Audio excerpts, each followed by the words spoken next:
فيلمنا بيبدأ مع ولد صغير اسمه سيمون، وكان عايش مع حبيبته في بان، وكانوا فنانين رسوم متحركة، واختاروا يعيشوا سوا علشان يبتعدوا عن مشاكل عيلتهم اللي كانوا رافضين علاقتهم. وفي يوم عيد ميلاد والد سيمون قرر سيمون انه ياخد فابيان معاه للعيد ميلاد ويقدمها لعيلته.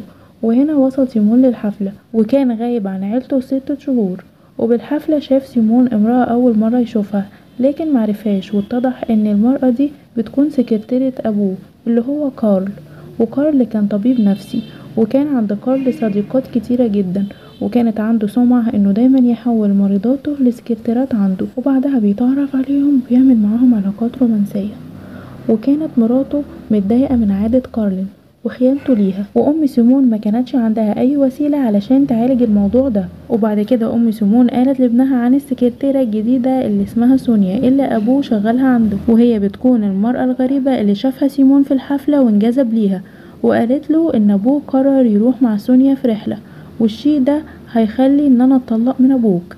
وكان سيمون قلقان جدا بموضوع علاقة ابوه بسونيا، فامه عرضت عليه ان هو يروح يشتغل في العيادة بدل سونيا، وهي تروح مع ابوه الرحلة، وفي نفس الوقت تقضي وقت كويس مع ابوه بدل ما سونيا تروح معاه. فسيمون صعب على حالة امه ووافق على طلبها. وهنا بياخد كارل زوجته للرحلة، وترك سيمون مع سونيا في العيادة لوحدهم. وبعدها بنشوف سيمون وسونيا قاعدين شوية، وبتقوله سونيا ان لو امك كانت مراحتش الرحلة مع ابوك وانا اللي كنت رايحة كانت علاقتي بابوك هتقوى جدا. لكن سيمون ما بيديش اي اهتمام بكلام سونيا، لانه بيعرف عادة ابوه ان هو بيكون عنده صديقات كتيرة جدا، مش سونيا بس يعني. وبعدها بيحس سيمون ان سونيا وابوه بينهم علاقة قوية جدا، لذلك قرر ان هو يمشي. واليوم التاني بيسمع سيمون سونيا وهي بتحكي مع شخص في التليفون، وبيعرف ان سونيا عندها عائلة واطفال، بالرغم من ان امه وابوه بيكونوا بالرحلة لوحدهم. لكنه بعد كده بيكتشف ان ابوه هو اللي بيتصل بسونيا، وهو اللي بيفضل يتكلم معاها. وبعدها تم تكليف سونيا وسيمون بمهمة نقل محاضرات كارل ومقابلاته من مقاطع الفيديو المسجلة إلى نص مكتوب. وفي يوم من الأيام قالت سونيا لسيمون أبوك بيحبني كتير وعبر عن حبه ليا قدام الكل، وبالرغم من علاقتنا راحت أمك معاه وتونست بيه.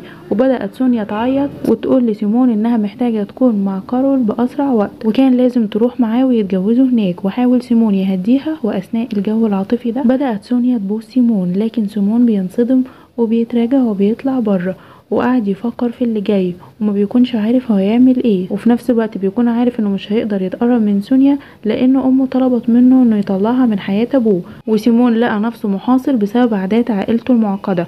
وهنا افيبيان بلغته وقالت له ان هو عنده عرض كرتوني بعد اسبوعين، لكنه قال لها ان هو مش مستعد دلوقتي لانه مشغول بشؤون عائلته. وفي اليوم التاني اعتذر سيمون لسونيا بسبب اللي حصل بينهم امبارح، لكن سونيا ما خدتش الامور ببساطة وخدت الامور باستهزاء. فبيطلب منها سيمون انها ما تقولش لابوه عن الشي ده، لكن هي بتقوله ان هي بلغت ابوه عن اللي حصل ما بينهم، لكنه قالت لابوه ان هو راجل تاني اللي عمل كده، بس ما قالتلوش اسمه بالظبط. وبتقوله سونيا ان هي عملت كده علشان تخرب الرحلة على ابوه. وساعتها سيمون استغرب ان سونيا عملت كده، وبقى فضولي وبقى عايز يقضي وقت معاها. وبعدها بتمشي سونيا، وبيقرر سيمون ان هو يدور عن معلومات عنها.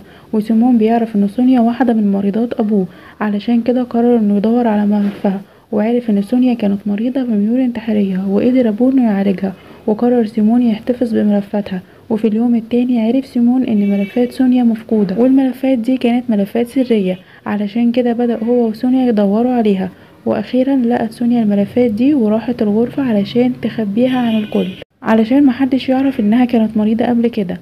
لكن كان سيمون بيعرف بيها، وراح سيمون للغرفة وشاف سونيا وهي عمالة تعيط. وبقى سيمون عاطفي جدا وحاول ياخد منها الملفات، لكن سونيا لفتله وبدأت تبوس سيمون للمرة التانية. لكن المرة دي سيمون فشل بالمقاومة ومقدرش يتحمل، وقعد يبوس سونيا بكل حماس. وبعد كده أخد سونيا للطابق السفلي. وبعد كده سيمون حس بالذنب لأنه كان مطلوب منه انه يطلع سونيا من حياة أبوه، لكن حاليا هو وقع في حبها وصارت بينهم علاقة رومانسية. وبعد العلاقة دي طلبت سونيا من سيمون انه يركب معاها في العربية وهي هتوصله لحد بيته. وقبل ما ينزل طلبت منه سونيا يزور بيتها، وبيوافق سيمون. وبعد كده وسيمون راجع في الطريق شاف بيان وهي قاعدة مع واحد في احدى المطاعم، واجى عليها سيمون وبيسألها عن الشخص ده. فبتقوله في بيان ان هما الاتنين عندهم مهرجان الرسوم المتحركة بعد ايام قليلة، وان هي كانت محتاجة لشخص علشان يساعدها. لكن سيمون مقتنعش بكلامها ولا حب الفكرة دي، ورفض ان تكون فيبيان مع شخص تاني، وقال لها انت لازم تتركي الشخص ده لاني انا بحبك وما بحبكيش اشوفك قاعدة مع حد. وهنا بدأ سيمون يشك في فيبيان، واعتقد ان فيبيان بدأت علاقة جديدة مع صديقها اللي اتصاحبت عليه. علشان كده قرر سيمون ان هو يراقب فيبران وصديقها، ولقى فعلا فيبيان مشغولة بتحضيراتها لمهرجان الرسوم المتحركة. وبعد كده اتكلم سيمون مع فيبيان وقال لها انت ليه اتغيرتي عليا بالسرعة دي؟ فبتقوله فيبيان انت مشغول بامور عائلتك وانا محتاجة لشخص يساعدني علشان يحضر معايا المهرجان، وانا كنت مستعدة للمهرجان ده من فترة طويلة. وساعتها بيحس سيمون بالارتباك لانه ما كانش عايز يخسر حبيبته، وكمان مش عايز يأذي امه. وفجأة لقى اتصال من امه وطلبت ان هو يستمر في الشغل لان هي وكارول متونسين جدا وفرحانين وهما في الرحلة. بعدها اخذ سيمون فيبيان لمالها ليلي وكانوا متونسين، وحكى لها سيمون عن اللي حصل ما بينه وما بين سونيا. ولما فيبيان عرفت كده قررت ان هي تترك سيمون وما بقتش تكلمه مرة تانية. وبعد لحظات سونيا بعتت رسالة لسيمون وقالت له ان هي عايزاه يكون في بيتها دلوقتي.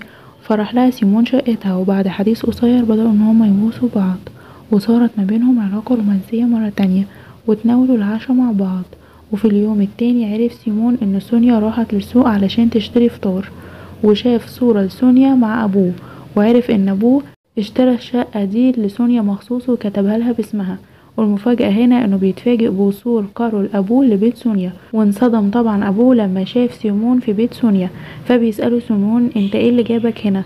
فبيقوله ابوه انا بمتلك الشقة دي وجيت هنا علشان اخد كتاب، وسونيا عايزة طفل وانا مش هقدر اعمل لها الطلب ده لان انا عندي مشاكل زي ما انتوا فاهمين. لكن في اللحظة دي وصلت سيمون، والعجيب بالامر انها تجاهلت كارول وتركته وراحت بست سيمون. وبعدها التقى سيمون بأمه ولقاها مصدومة لأنها عرفت بعلاقة سيمون وسونيا، وبدأت تلوم نفسها لأنها هي السبب وهي اللي طلبت من سيمون الشي ده.